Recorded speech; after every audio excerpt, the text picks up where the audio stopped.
Greetings and salutations, everyone, and welcome to the Mel Blackwell Experience on this February 28th, last day of February, the year of our Lord 2026. Got a good podcast today. Want to get started with something a little bit different. I think you'll enjoy this, and then we'll dissect it after we listen. Once upon a time, in ancient China, there lived 3 old monks. Their names are not remembered today, simply because they never revealed them to anybody. In China, they are simply known as the 3 laughing monks. They always traveled together and did nothing else but laugh. They entered a village or a town, stood in the center of its main square, and started laughing. Slowly but surely, the people who lived and worked there and the passers-by couldn't resist and had to start laughing as well.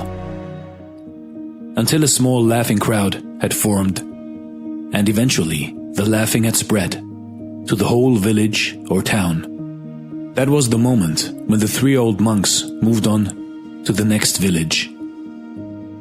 Their laughter was their only prayer, all of their teaching, because they never spoke to anybody.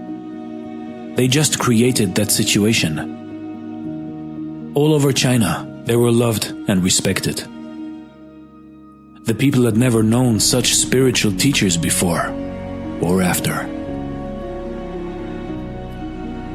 They seemed to communicate that life should be taken only as a great opportunity to laugh, as if they had discovered some kind of cosmic joke. So they traveled and laughed for many years, spreading joy and happiness throughout China. Until one day, while being at a particular village in the North Province, one of them died. The people were shocked and came running from afar, leaving the fields unattended for the day, only to witness the other 2 monks' reaction to this dramatic event. They were expecting them to show sorrow or even cry, and the whole village came to the place where the 3 monks were. 2 alive and 1 dead. But the 2 remaining monks were laughing only harder. They were laughing and laughing and could not seem to stop. So that a few of the good people who were assisting to this scene, in disbelief, approached them and asked them why they weren't mourning at all for their deceased friend. And for one time, the monks actually responded. Because yesterday, on our way to your village, he proposed a bet on who of us would beat the other 2 and die first. And now he won, the old rogue. He even had a testament prepared. The tradition required to wash the dead and change his clothes before putting him on the funeral pyre. But the old monk had explicitly asked to leave the old clothes on him, since he had never been filthy for 1 day. I never allowed any of the filth of this world to reach me through my laughter, his testament stated. So the old man's body was placed on the pyre with the garments he was wearing when he had arrived. And as the fire was lit and started licking on his clothes, to everyone's astonishment, suddenly fireworks of 100 colors went exploding up and down and to all directions. And finally, the people who had gathered there also joined the laughter of the 2 wise men. Mm-hmm.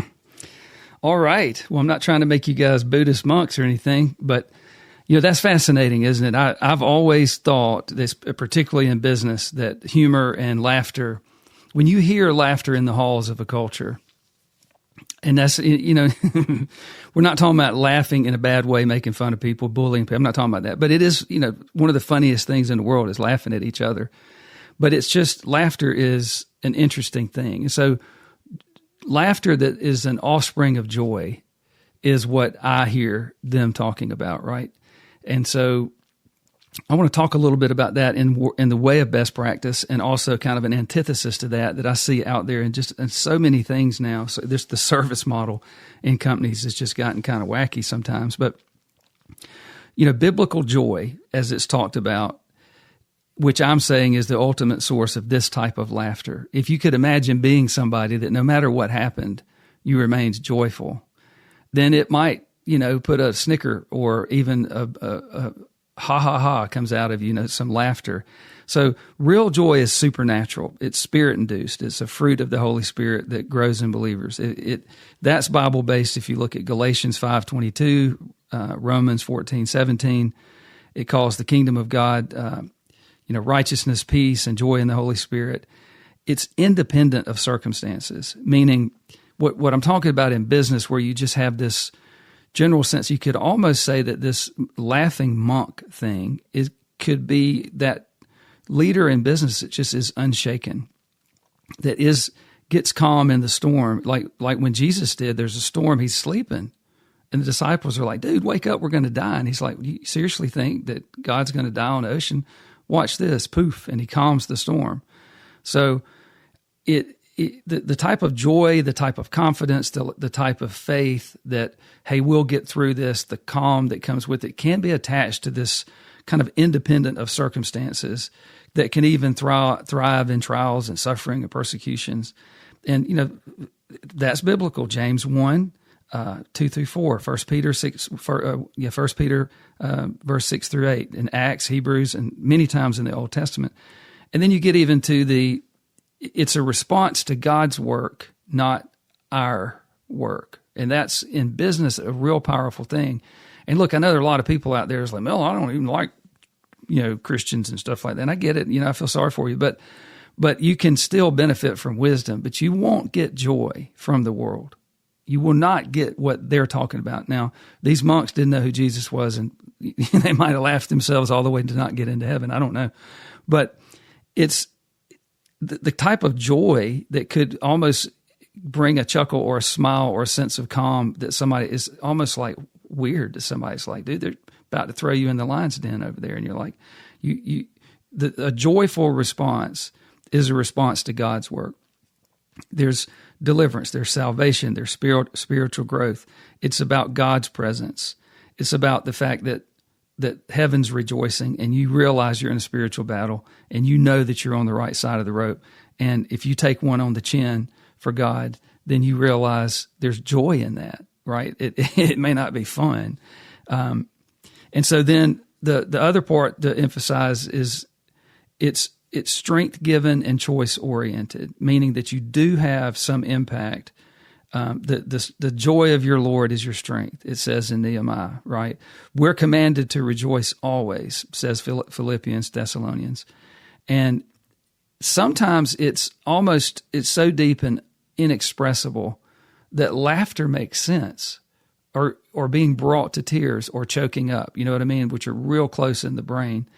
And then lastly, it's joy finds its fullness in Jesus, right? Because without Jesus, the story is just a long slog, and how in the world will we be redeemed?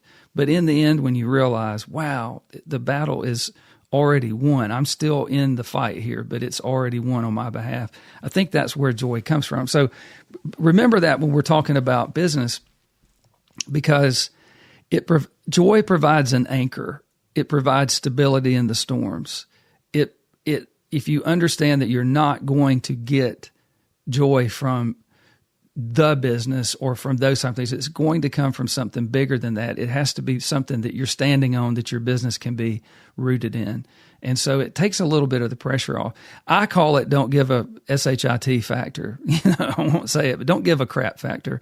And I sometimes have a healthy dose of that, where just it's kind of like, we'll be all right. It's okay. We'll change, and it calms people, and they can look at you and go, man, he should be a little bit more worried about this. And I might be, but sometimes it's realizing that the solution's going to be bigger than me anyway, and finding joy in the fact that I'm a part of the Creator and the salvation of man. And the joy is primarily grounded in God, period. So what I wanted to talk to as far as the best practice in business, I think is very fascinating. It dawned on me, just Gwen and I talking, and if you're not willing to fight somebody to make them give you what they promised, this is a disappointing statement, right? Then they'll give you crap. It's like, wow. I mean, I don't know if it's always been that way. There's always been charlatans and people selling snake oil and people taking advantage of people. But you engage in business and somebody overpromises and underdelivers. That's what I'm talking about, underdelivers. And so some of this, we're going from joy to this, but this is part of what you just kind of laugh and just go, no, not me, dude. We had a deal. I was supposed to get X, Y, and Z. I've paid you Y, and I want to get what I paid for. And that's being discerning and holding your side steady in a deal. You're always negotiating all the way till the end because you want to make sure that they do what they told you were going to do, and you need to do what you told them that you were going to. It's fair, right? So you're looking for that integrity in the deal. And, when you're outside of your own culture, if you run the kind of culture that I talk about with shepherds and the best pledge, and people that you're pushing problems down, you're trying to help people grow, all these kinds of things. Well, I mean, you're dealing outside of that culture. You may be dealing with folks that don't believe in any of that. They talk about it, but they don't do it. And you'll have to fight them to get them to be their best. And that's what I'm talking about. It's fascinating when you develop the type of culture that I like to develop. And then you go out to the marketplace to buy things from other people, partner with people to do things together, compete, and the other people compete unfair. Maybe they break the law. Maybe they steal your intellectual property. Maybe they steal somebody from you that's got a contract with you. So you're in this fight, right? You're in this fight. And I do think it's fascinating to spin it more on the positive would be, when you tell somebody you're going to do something, hold yourself accountable so they don't have to fight you to do it. That's the best practice. So we have a deal, and look, sometimes your people let you down and you didn't even know, and you find out about it. Don't go run and hide and hope you got away with it. Get back involved and go, no. We promised them blank. We have to deliver them blank. Let me get involved and escalate this so that we deliver what we were supposed to. We had a deal. And so I think that is really important. And so that, and we'll say it again in the positive, you want to strike deals with people and you want your side of the table to be easy to do business with. That is the best practice.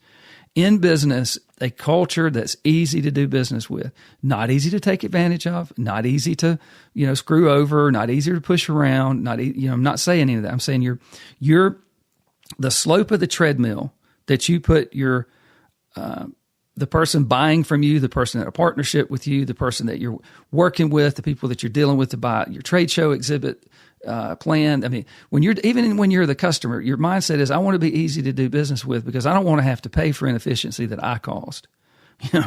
They people that deal with me they're like, man, this guy, he's intense and he's pushing, he's fun, he's funny, he laughs a lot, but he will light you up if your process is inefficient because that costs time and money.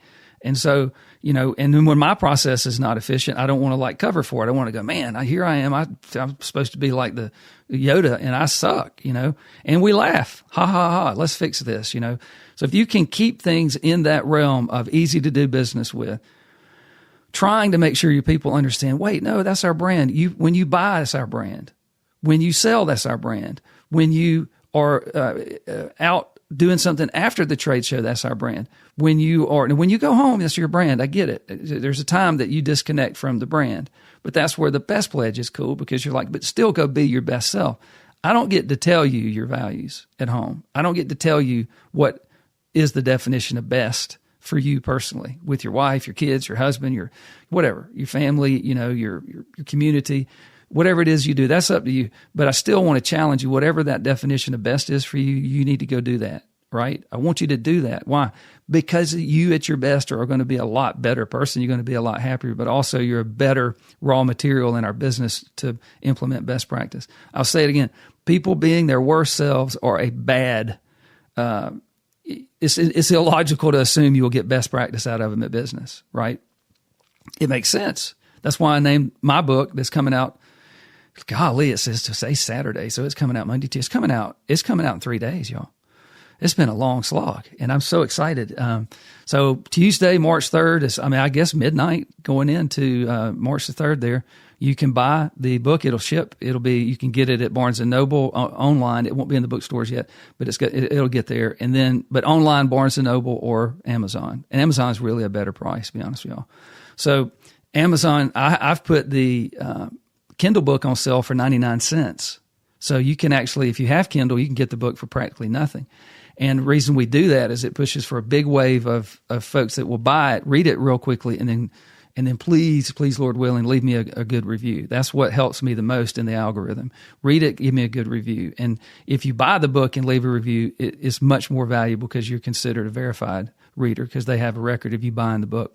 I didn't just go pay people to, which I don't, but people do that. They go buy reviews. And so anyway, getting back to this other concept, when you're easy to do business with, you've rolled out this concept of let's be our best selves, let's do our best work together, and you realize that your brand is on display, and you don't want to tarnish your brand with being difficult or stupid, and you will be, just so you know, we're not perfect, but the effort's there, the bar is high. We want to try, and when we slip up, what do? We laugh and fix it. Fast fail, fast fix, and a good healthy guffaw. That was, man, I can't believe I was that stupid, and we move on. And if we're not wrecking, we're not riding. That's how not wrecking and not riding can work. Is, if you're just a hard butt culture and everybody's scared of you and you delegate and levitate, you're always in their space. You say, man, you need to give me a solution, and you won't let them. I mean, these things have to really truly be done. Don't bring me a problem without attaching a solution to it. Okay, but when they bring it to you, you don't beat them up because it's stupid. Because some people aren't used to solving problems, their first stabs are kind of pitiful, And you might laugh and go, "That's the best you can do." Okay, but that was good, man. I really appreciate that. Let's come on in here. Let's get the whiteboard out and let's think through this together.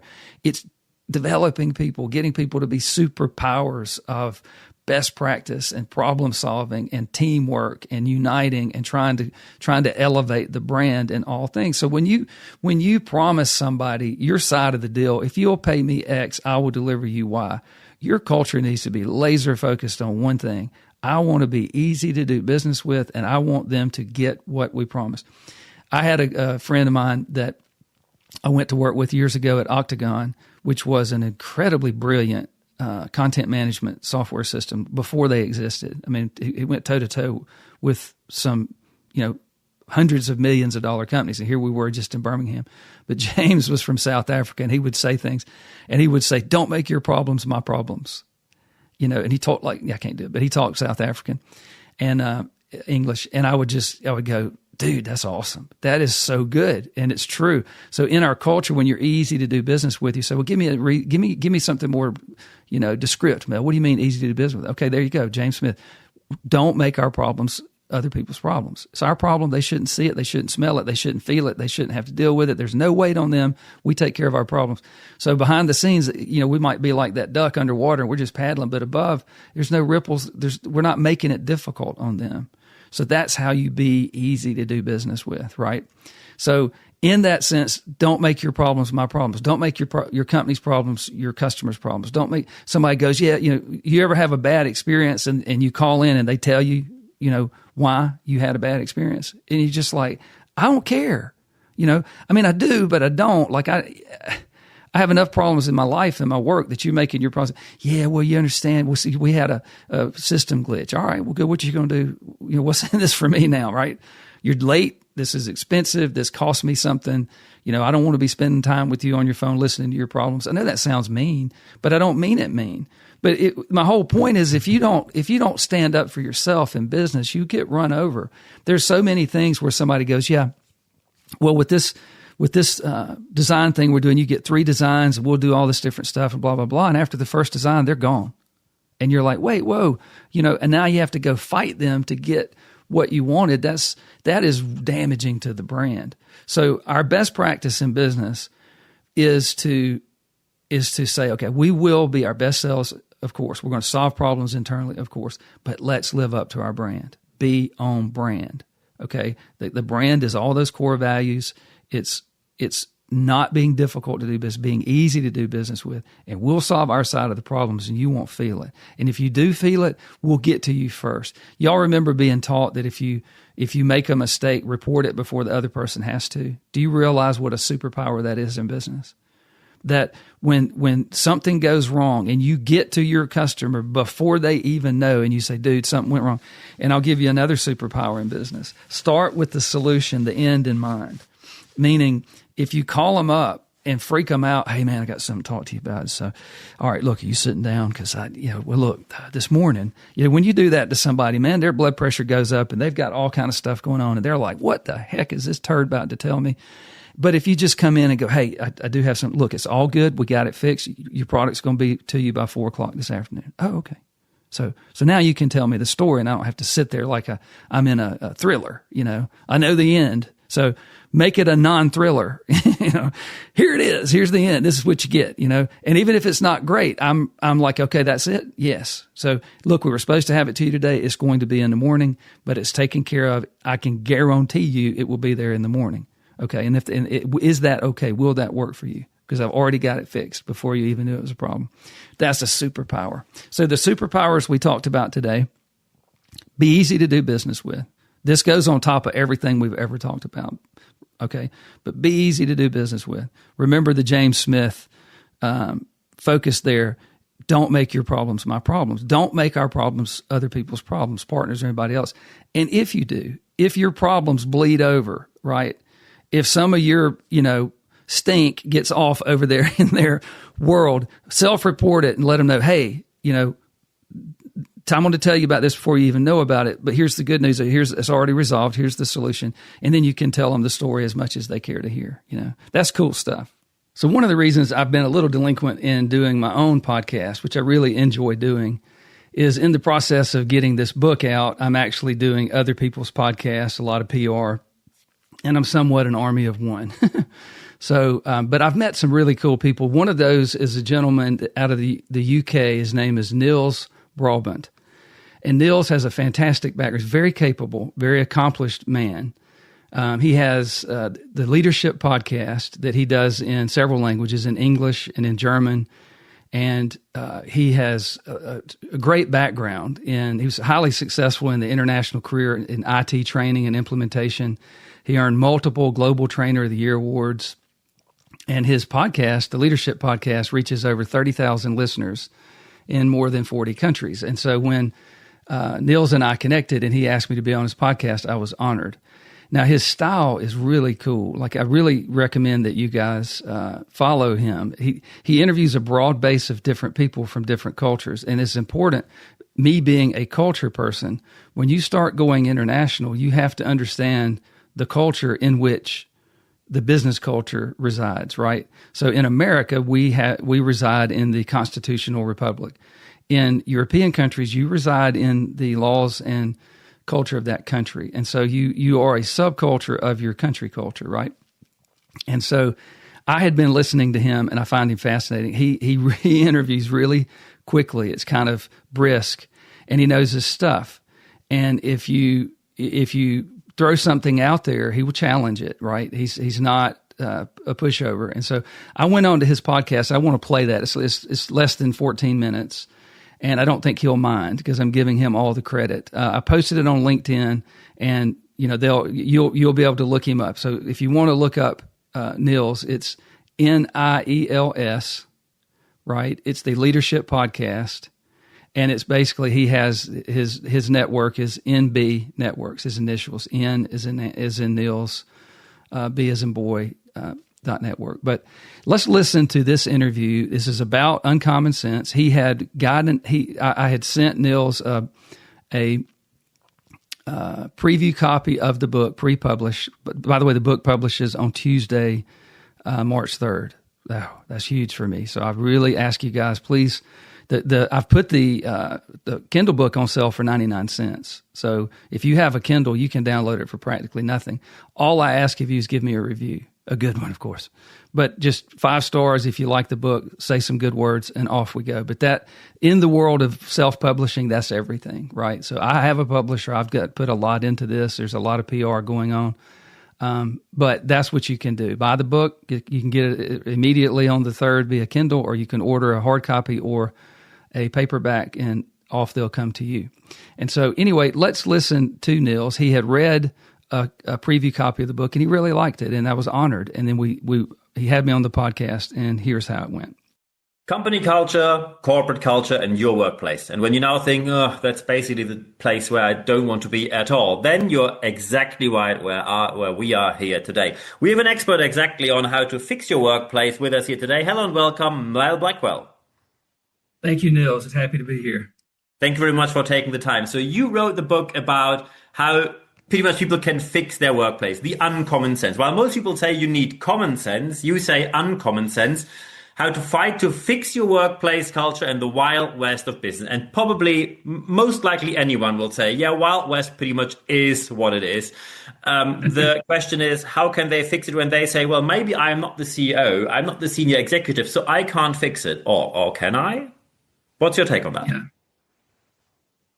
Well, it's a loaded question because I do believe that the onus is on the senior leadership and the middle management to create that culture. Mm-hmm. But I believe the way you get a dynamic culture is one person at a time. Mm-hmm. And that's by encouraging people to be the best version of themselves. And then encouraging everyone together, hey, let's do the best work we've ever done together right here, right now in our career. Mm. And so it is transformational. It is top down, but it has to bounce. And so everybody, anyone who's in leadership can take that mantle and start pushing their bosses to say, let's live up to the things you guys tell us every day, right? So your standards, your core values, your mission statements, these are things that if they resonate with you, you enjoy working there, but then you hold each other accountable. So that is an element in uncommon sense, and it is kind of uncommon sense, right? It's common sense that we quit using, and therefore it's become uncommon. But yeah. I believe that best pledge in my book would be where that person should go. And it starts with me, right? I want to be my best self at work and at home and in my community. And I want to work for people that want to do the same thing. And then if we join together and say, hey, let's do something special. We believe in this vision. Let's get on the same side of the rope. And let's try to do something special at work. Yeah. I think that's really powerful. Also, I of course, when we got in touch, I of course looked at your CV. I mean, you've been there, you've done that, you've been in the C-suite, yes. Senior executive, etc. So you are talking about something you've done by yourself.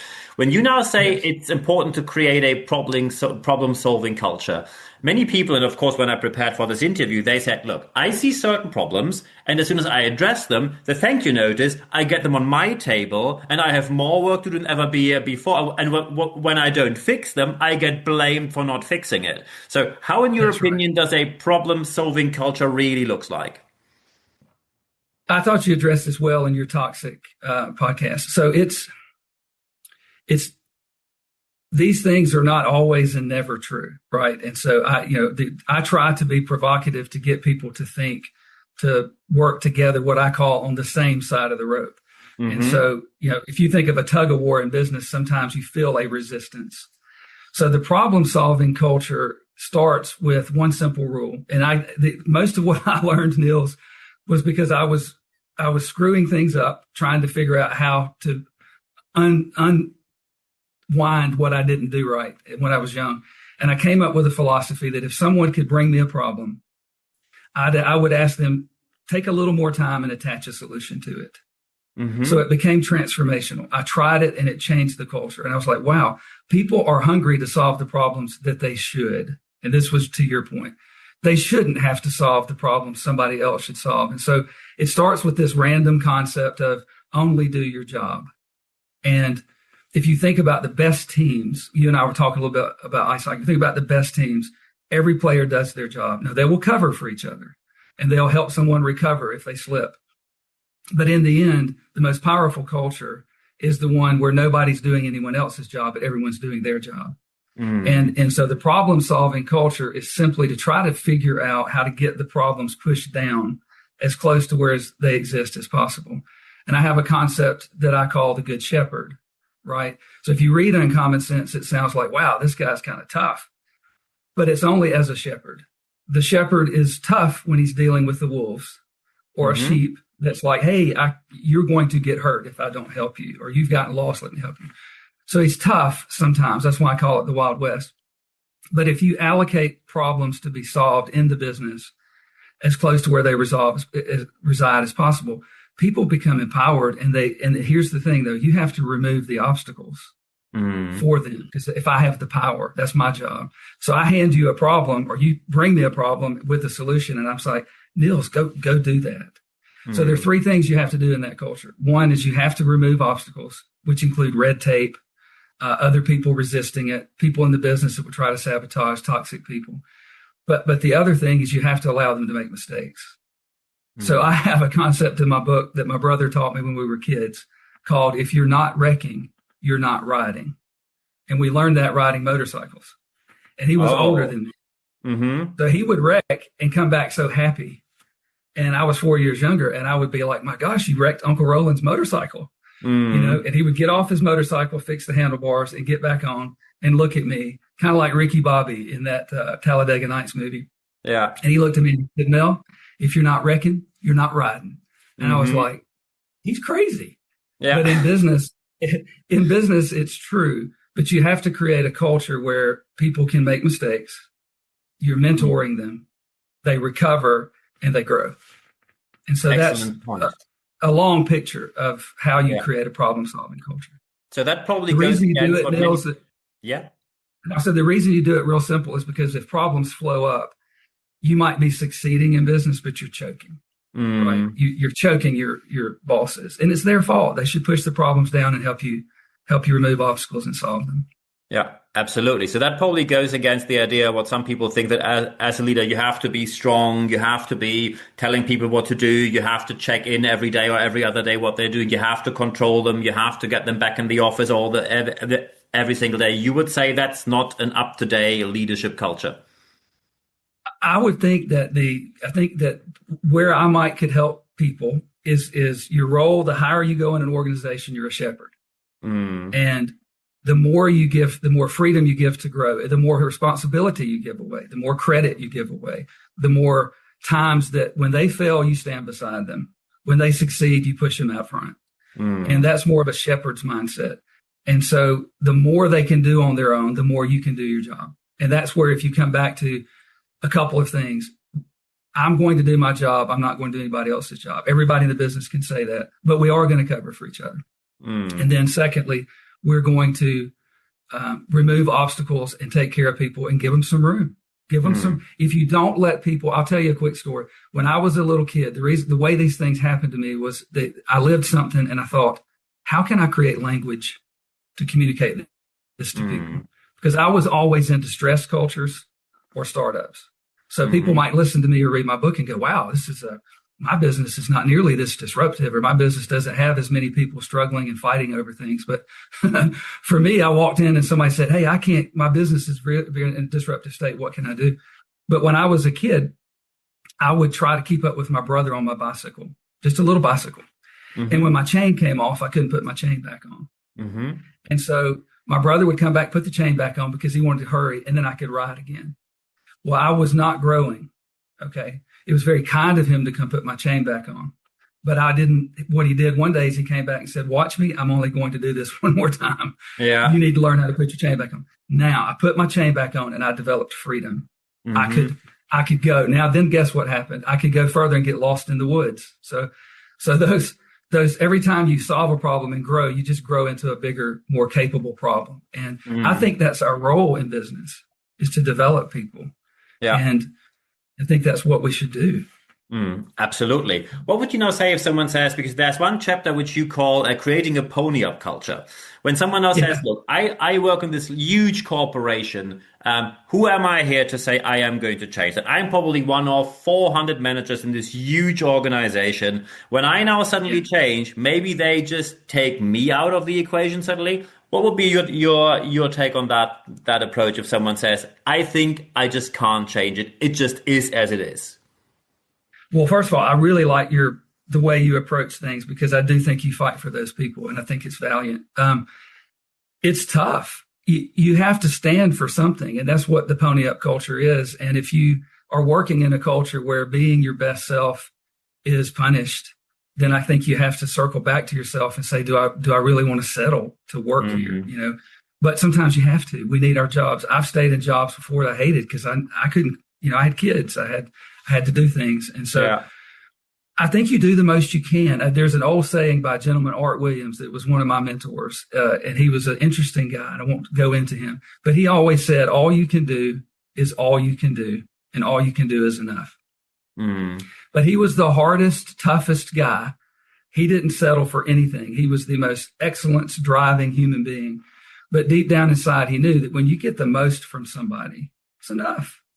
And in the season, sometimes people can't do as much. If you're recovering from surgery, if your parents have died, if you've just had a child, you might be somewhat distracted. And so whatever someone's going through, like you're saying, I think you go and you apply the best pledge to yourself.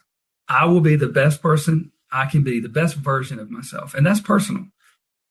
My version of what's best is not your version. So we're not talking about me putting my values on someone, but based on your definition of your very best self, be the best dad, be the best mom, be the best spouse, be the best in community, be the best at work, be the best coworker. If you do that, it's unreal how it ripples, because people are hungry for that. Mm. I became a best practice warrior because that's the only way I could survive in these distress environments, is to try to get the best from everybody so that we could get out of mediocrity. Yeah. But you don't do it by hammering them. You do it by building this viral thing. And so I guess what you do in that scenario is you do the most you can. Mm. And you may have to assess, in my career, should I go find more people that want to do their best? Yeah. Are they holding me back? Yeah. But it's tough. It's tough. And that is your best pledge, which you also describe in the book, right? The best pledge. It is. Yeah. It is. Excellent. And it's funny, Niels, on that, I used it for 20 years and didn't call it anything. And then as I was writing the book, I said, I've got to figure out what I did. And I'm like, this was the best pledge. And so I trademarked it. Yeah. Excellent. It's a really powerful chapter. This book in as a whole is really powerful. So when now people say, hey, I think Mel can be really of help for us, either, for example, as a consultant or as a speaker for a conference or in any other way, when they want to reach out to you, how can they get in touch? Well, if you go to melblackwell.com, you can actually click a button there to get on my calendar, and we can have a 30-minute call, just a discovery call. I don't charge for that. And on there as well, you can ping me for anything, speaking or whatever. And I'm glad to help. Yeah. I think these are the perfect final words. So you see, when you have a workplace culture where you say, probably we should do something about that, read the book, get in touch with Mel. These are the perfect final words. Mel, thank you very much for your time. Thank you, Niels. All right. So what do you think? So I enjoyed that. I enjoyed that experience and podcast. And like I said, Niels is quite formidable. And you guys can check him out. It's Niels Brabandt, the Leadership Podcast. It's on YouTube. It's on Apple. And I do, on podcasts, I do encourage you to go and look at that. So, all right. Well, we're about done for today. I want to do another shameless plug for Uncommon Sense. Uncommon Sense will be available on Tuesday, March the 3rd.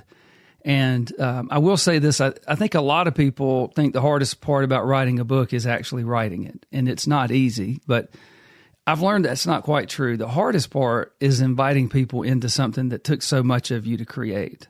And so if it's somewhat autobiographical and or it's experiences you've learned over your life, before you share them with others, you test them a little bit. You get very inward, reflective. And so putting these words in Uncommon Sense out to the world, it has stretched me in ways I didn't fully expect.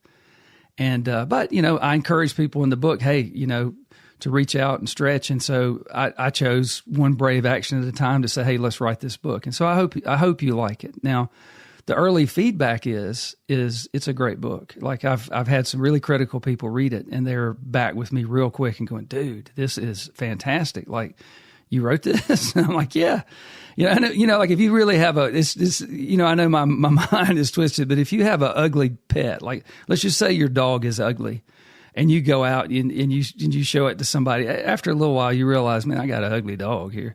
And so what I've got here looks to be like a kind of an attractive dog, and I'm proud. I'm thankful, because to put that much into something and then somebody go, dude, it sucks, that would be pretty bad. And so because I believe so deeply in helping leaders, and help them build businesses that can really take the hit and build a good culture so that people enjoy working there and they can be their best selves. And, we're able to maybe have that joyous environment where you hear laughter in the halls, but it's not just shallow laughter. It seems like it's coming from something deeper, more joyous. Then, that's where we are today. But I want to go out here. This cat is so funny. Derrick yells. I don't know if you guys have seen him. He's really good because he'll literally tell the first 10 minutes of his comedy series about what happened to him that day. Like, he's just funny, and he gets louder and louder and louder. And so this is him talking about the traffic in Atlanta. I think you'll love this. We're just Alpharetta here in between Athens and Atlanta. Nice little spot for a comedy club, We'll split it with Athens over there, but good thing about this comedy club is it's real close to the airport, which I appreciate. It was, I took a $65 United flight and a $72 Uber, so it's not a big deal, man. One of those transportation left the ground, the other one didn't. Did you know that? It cost me more to get here from Atlanta than it did from New York City to Atlanta. Insane. I mean, when Uber drivers pick people up headed to Alpharetta at the Atlanta airport, you cannot wipe the grin off of their face. No, it's the last ride of their day. They go, no, we're Alpharetta. I'm gonna drop you off and I'm going home, man. The price of your ride is my target for the day. I was trying to do $92, and that's what we've got you pegged for, Bubba. So anyways, I fly out on Sunday, but I'm going to leave Saturday morning just so I can, in case we hit traffic. I don't know how they built an airport that's an hour from everything. It's an hour. No, y'all do the math on it. It's an hour from all my friends that live. I said, well, if you live an hour away and he lives an hour away and they live it's an hour from everything. How'd they do that, man? Unbelievable. The closest thing to the Atlanta airport might be Noonan. That doesn't make any sense. Oh, man, that is so true and so funny. I go through Atlanta sometimes, and I'm just like, you just don't know. Just like, I can't believe why is everybody not moving? But look, I hope you guys enjoyed the podcast. I wish you a wonderful week. I probably won't be as frequent. I'll try to do some podcasts, and I apologize for that, but I am on other people's podcasts. I've got about 30, 40 podcasts coming up, and I'll try to share those as they might allow through this platform. And please go by Uncommon Sense. It'll be available on Tuesday, March the 3rd, just 3 days from here. Please leave me a good review. If I could ask you to do this, if you're in a business and you have 8 or 10 managers, buy them all the book, give it to them. You guys read it together, go on that journey together. There's so many things in the book that you can apply that day. It's just like, this isn't difficult. It's common sense that's become uncommon, but it's all wired for immediate implementation. These are not good ideas that you sit and go, wow, I don't know how I can implement this. This thing comes with like good directions, and it resonates very deeply down into the organization. Well, look, you guys have a wonderful, wonderful week. And remember, find joy that spawns laughter in your business, and enjoy yourself.